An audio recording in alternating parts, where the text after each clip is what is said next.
asalaamaaleykum wa rahmatullah ñu ngi leen di gërëm di sant di rafetlu liggéey bi macha allah egsi nañ ci cëppaandaw li journée bi rafet na comme niñ ko xamee rek journée sargal la woon doon sargal xale yi jàngkat yi di sargal it jàngalekat yi di sargal parents yi journée sargal la woon comme niñ ko waxee. sargal nañ fi lu war a tolloog juróom fukki prix yu tegal waaw bokkul ak yi nga xam ne moom la ñu jox jàngalekat yi waaw mu nekk loo xam ne départ la ndax dañoo bëgg jéem a jël volet bii nga xam ne danañu gën a mun a encourager xale yi ñu gën a jàng xam ne xam-xam rek moo wóor. surtout aussi. waaw seen état mu bàyyi xel ci njàng franco arabe. ndax actuellement école bii nga xam ne ñoom lañ doon sargal tey seeni ndongo bokk na ci meilleurs élèves yi meilleures écoles yi. seen liggéey bu rafet te loolu témoignage rek dégg nañ ko ci inspecteur bi ci boppam dégg nañ ko ci parents yi ñu wax ko kon loolu li muy tekki rek mooy état war naa bàyyee xel njàngam franco arabe ndax élève bi dana jàng français dana jàng arabe xamaale ci diineem xam bëgg ci réewam xam ci lan mooy devoiram lan moo war digganteem ak réewam. moo gën a gaaw parce que déjà taxaw na ba pare ndax xale yi jóge ci daara. ñoom la ñuy jël ñetti at rek ngay am ci école bi mun a intégré wul dal di defi diplôme kon moo gën a gaaw ci moderniser daara ndax dana xale bi bu ci génnee dana mun a am njëriñ société waaw dana du nekk rek imam kese wala takk sey wala tudd doom waaye dafay nekk benn citoyen boo xam ne dafay participer ci développement réew mi participer ci économie réew mi participer itam ci tabax réew mi. loolu nga wax effectivement yàlla def na sax gouvernement bi mu ngi doog a xalaat ne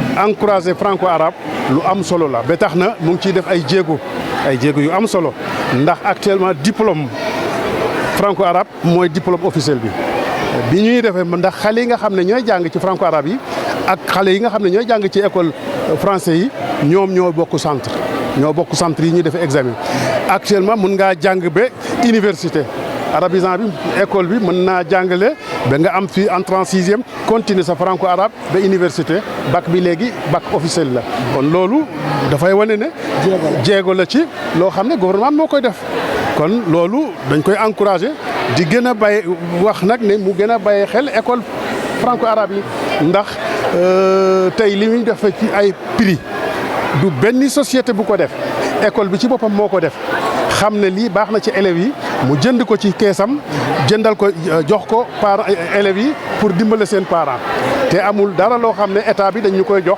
comme subvention kon loolu dafay gën a wane rek ne ñun ku ñu jàppale ñu dem ku ñu jàppalewul sax danañu dem ndax jàpp nañ ne loolu mooy suñu devoir incha allah jërëjëf.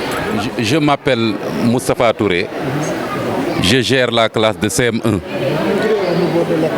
au niveau de l'école Al-Wahda. Je me réjouis d'abord d'avoir assisté à cette cérémonie de fin d'année de l'école Al-Wahda. Voilà, donc par rapport aux résultats, je crois que ce que nous pouvons retenir, c'est que cette année est une année très importante parce que nous avons pour la première fois rassemblé des élèves que nous avons fait venir à la foire et ça c'est un élément important mais il faut dire que depuis des années le directeur s'est décarcassé, le directeur Abdou Karim Sarr, le directeur général de l'école Al-Wahda, Abdou Karim Sarr, s'est décarcassé pour que l'élève, pour que son école puisse en tout cas connaître un rayonnement. Et ça c'est important.